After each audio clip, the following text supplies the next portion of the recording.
Os Parques Nacionais da América são algumas das reservas naturais mais espetaculares e estranhas do mundo. O terreno vibrante, a biodiversidade e as características geológicas únicas destas reservas hipnotizantes atraem milhões de turistas a cada ano.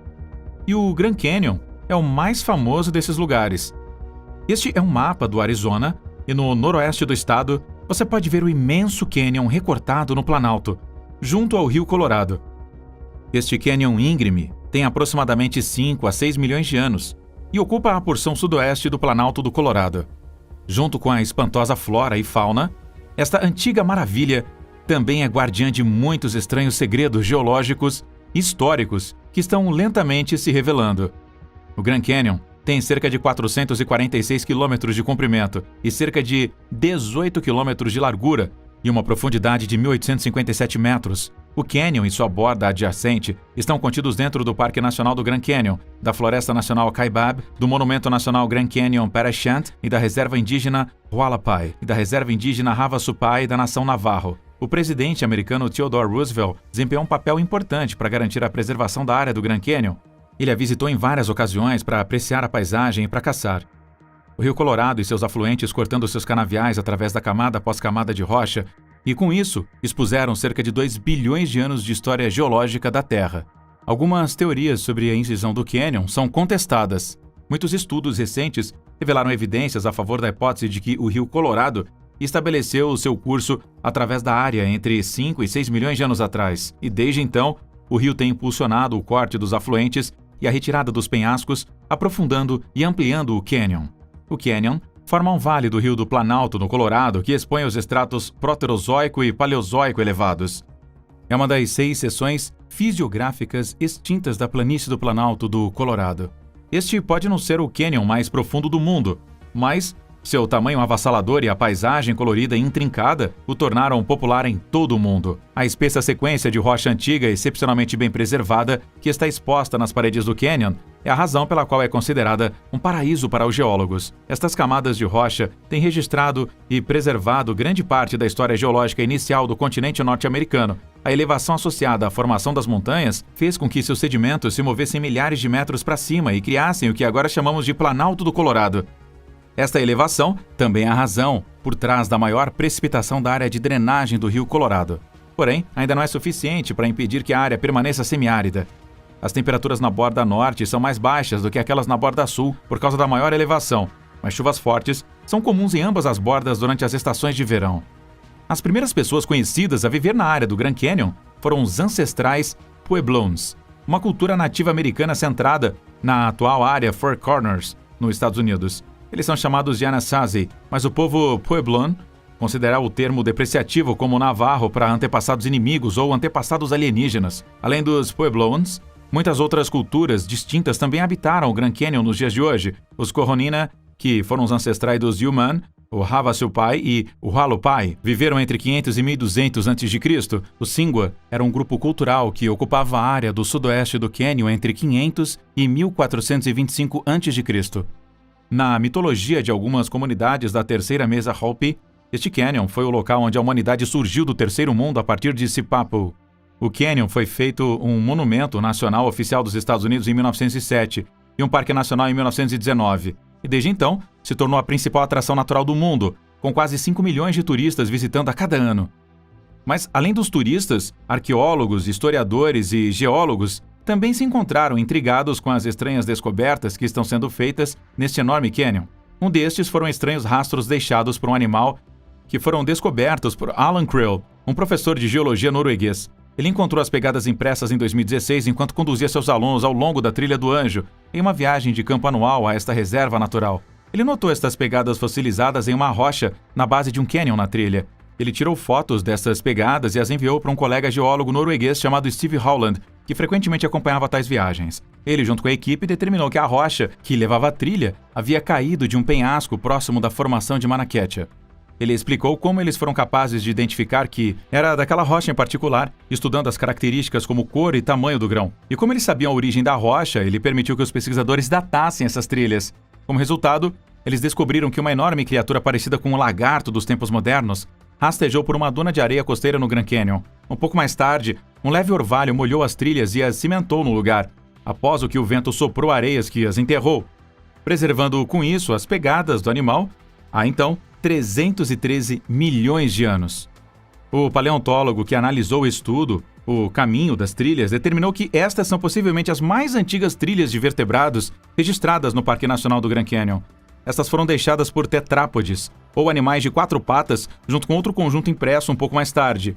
Como o segundo conjunto de pegadas tinha sido colocado depois que alguma areia se acumulou no primeiro conjunto, os pesquisadores acham que estas pegadas poderiam pertencer à mesma espécie. Estes ancestrais répteis habitavam a área há quase 250 milhões de anos antes do Tiranossauro Rex, e os especialistas acreditam que eles provavelmente teriam andado usando uma marcha altamente elevada. Estes são considerados os mais antigos amniotas conhecidos que viviam nas dunas da areia. Os amniotas são animais cujos ovos podem sobreviver fora da água, como pássaros e répteis. De acordo com Rowland, esta descoberta sugere que os ancestrais dos répteis modernos se adaptaram à Terra quase logo eles evoluíram. Outro aspecto é a disposição dessas pegadas. Elas revelaram uma sequência lateral de marcha. Nesse tipo de marcha, um tetrápode move a perna direita traseira seguida pela perna direita frente, e depois a perna esquerda traseira seguida pela perna esquerda frente. É uma sequência estável que é a marcha em sequência diagonal. E agora sabemos que os animais usavam sequência lateral de marcha até 313 milhões de anos atrás. O tamanho das trilhas que essas criaturas tinham entre 40 e 80 centímetros de comprimento, quase um chuckwalla. Spencer Lucas, um paleontólogo do Museu de História Natural do Novo México, aplaudiu estas pegadas dizendo que documentam uma descoberta importante. O registro mais antigo de pegadas de vertebrados tetrápodes em uma camada de rocha eólica. Isso significa que os vertebrados estavam vivendo nos desertos milhões de anos antes do que pensávamos anteriormente. Mas as pegadas dos ancestrais répteis não foram a única descoberta nessa região. Recentemente, uma pesquisa conduzida por arqueólogos descobriu que eles acreditam ser as pegadas humanas mais antigas conhecidas no continente norte-americano. Essas pegadas antigas foram encontradas no Parque Nacional White Sands. De acordo com pesquisadores, têm entre 21 mil a 23 mil anos de idade. Estas foram enterradas sob camadas de solo no Parque Nacional.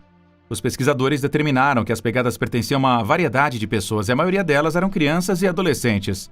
Anteriormente, os cientistas tinham assumido que a primeira aparição de humanos nas Américas foi há 11 e 13 mil anos atrás, com base nas lanças de pedra encontradas em toda a América do Norte. Estes primeiros habitantes estavam associados com o que agora chamamos de cultura Clovis. Tom Ryan, um cientista arqueólogo e especialista em datação por radiocarbono da Universidade de Viena, expressou seu contentamento dizendo que as evidências são muito convincentes e extremamente excitantes. Ele está convencido de que estas novas pegadas são genuinamente da idade estimada. A equipe que estudou estas pegadas antigas escavou um total de 61 pegadas e a maioria dos especialistas acredita que os adultos estavam realizando tarefas habilidosas na beira do lago e os adolescentes cujas pegadas foram descobertas receberam as tarefas de buscar e carregar. Não seria errado dizer que esta descoberta é uma evidência vital no debate moderno entre os cientistas tentando determinar exatamente quando os humanos povoaram as Américas pela primeira vez. Tornou-se conhecimento comum agora que as terras públicas ao redor do Grand Canyon são enriquecidas com altas concentrações de minério de urânio. A mineração furou profundamente na formação rochosa vertical chamada Breccia Pipes, permitindo que o urânio contaminasse as águas subterrâneas.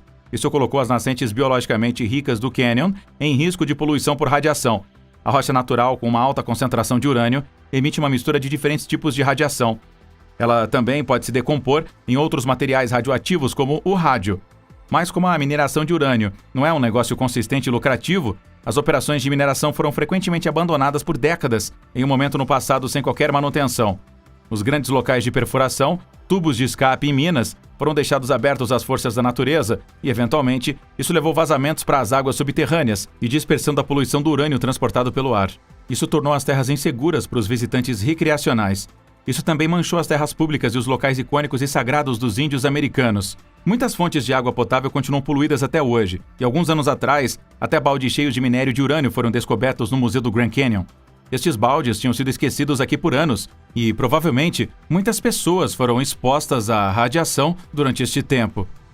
As pegadas humanas e animais encontrados na região podem ser antigas, mas o que as tripulações à procura de um homem desaparecido no Grand Canyon encontraram não é algo tão antigo assim, mas é bastante perturbador. Eles estavam procurando por um homem nacional húngaro que morava em Hong Kong. Seu nome era Gábor Bersi Tom Scani, e ele foi dado como desaparecido à polícia de Las Vegas em julho de 2021. O carro que ele dirigia foi encontrado em um estacionamento do Grand Canyon em meados de agosto, e seu corpo foi encontrado alguns dias depois, quase 131 metros abaixo da borda do canyon, no Yavapai Point. As autoridades determinaram que ele morreu de uma queda traumática, mas eles não sabem muito sobre os eventos que o levaram até ele. Mas não foi este o homem cujos restos mortais abalaram os grupos de busca? Ao invés disso, foram os restos de outra pessoa chamada Scott Walsh, que havia desaparecido em 2015.